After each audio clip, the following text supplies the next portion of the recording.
Pinapabayaran sa akin ng friend ko ang 80,000 na bill sa bar dahil ako daw ang nag-recommend ng place para sa birthday niya. Hi Ambenture, pwede ko na siguro itong i-share ngayon kasi months ago naman na nangyari at wala na rin kaming communication sa isa't isa. You can call me Dave. 29 years old from Makati.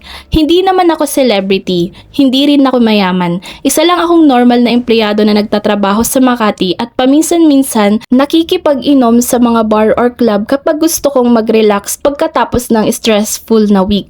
May mga naging friends na rin akong owner ng mga bar na madalas kong pinupuntahan. Isa na dito si Josh. Hindi kami childhood friends o anything dramatic na ganon. Pero dahil regular na ako sa bar niya at madalas kaming nagkokwentuhan kapag hindi siya busy, naging casual friends kami. Kapag dumating na ako sa bar niya, babati siya ng, "Uy Dave, nandito ka na naman? Mojito o margarita?"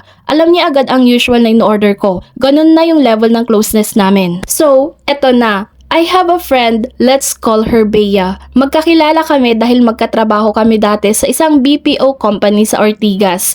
Hindi naman kami best friends, pero okay kami. Nagkakasabay sa break, minsan nagkakape pagkatapos ng shift. Normal na office mate friendship. Siya yung tao na mahilig talaga sa nightlife. Kapag may bagong bar na kakabukas, alam niya agad. May promo na tequila shots, siya ang unang makakaalam. Hindi siya masamang tao, pero aminado siyang mahilig siyang gumastos para sa party at hindi rin maliit ang sahod niya ha, kasi kung tutuusin, financial manager siya sa isang company ngayon. Kaya nung nag-message siya sa akin sa messenger, "Uy Dave, malapit na ang birthday ko. May alam ka bang magandang bar sa Makati?" Since nasa Makati naman ako lagi, sinabi ko sa kanya yung bar ng friend ko kung saan madalas akong pumunta. Sabi ko sa kanya, "Dun ka na lang mag-celebrate. Chill yung place." Tapos kilala ko pa yung may-ari. Bigla siyang nag-reply agad. "Talaga? Sino?"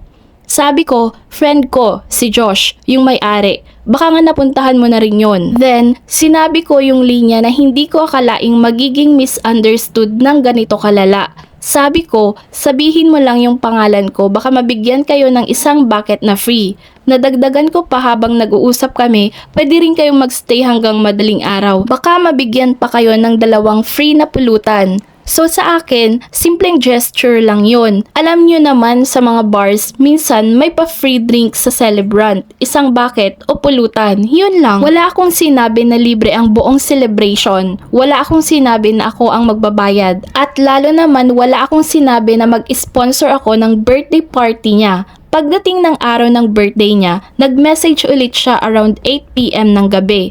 "Dave, nandito na kami sa bar. Habol ka sa party after ng work mo." At dahil tapos na rin ang shift ko that night, dumaan ako saglit para i-greet siya.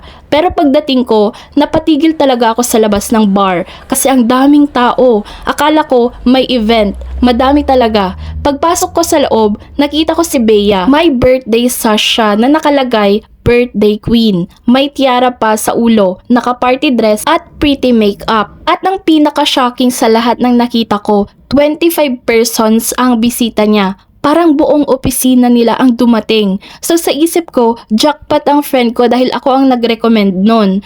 Paglapit ko sa table nila Bea, ngumiti agad siya sa akin. Sabi niya, "Dave, finally, nandito ka na. Bes, ikaw na bahala ha. Sabi mo may libre." Napakamot ako ng ulo. Sabi ko sa kanya, "Huy Bea, isang bucket lang ang sinabi ko at pulutan." Pero parang hindi niya narinig yun. Sumagot siya sa akin, "Akala ko pa naman sagot mo na tonight." Napaha ako sa kanya. Ako, manlilibre ng 25 na katao sa bar. Kung hindi pa ako magsasalita, mukhang tuloy-tuloy lang sila sa pag-order at yun nga ang nangyari. For the next 3 hours, sunod-sunod talaga ang order nila. Cocktails, tequila shots, beer towers at kung ano-ano pang pulutan. Parang open bar na walang sponsor. Habang nasa counter ako, lumapit sa akin si Josh, yung owner ng bar. Nakatawa siya habang tinitingnan yung table ni Bea. Sabi niya sa akin, "Wow Dave, big time ka na pala ha." Tapos tinapik niya ang balikat ko. "Nanlilibre ka na ng buong party." Sa bagay, hot and sexy naman yung birthday celebrant. Sa isip ko, sexy nga pero hindi kami talo. Ikaw ang type ko. Lalaki lang ako tignan pero malambot ako. Kaya sabi ko agad sa kanya, Pre, hindi ako nanlilibre. Kung ipapabayad mo sa akin lahat yan, baka tumakbo na ako palabas at hindi na ako babalik dito. Natawa si Josh. Kilala niya ako. Alam niya na hindi ako yung tipong magyayabang ng isang libre tapos iiwan ang bill sa iba. Bago mag-closing time, nagpa-total na ng bill si Bea. Ang total bill niya ay 82,480. Lumapit si Josh kay Bea para ibigay ang resibo. Bigla siyang natahimik at napasmile. Wala na yung confident birthday queen aura niya. Lumapit pa siya sa akin, parang gusto niyang sabihin na ako na ang magbayad. Sabi ko sa kanya, "Girl, no. Financial manager ka, 'di ba? Hindi porket kilala ko yung owner, automatic sponsor na ako ng birthday mo ha. Next time, if you want an open bar, make sure ikaw yung may open wallet.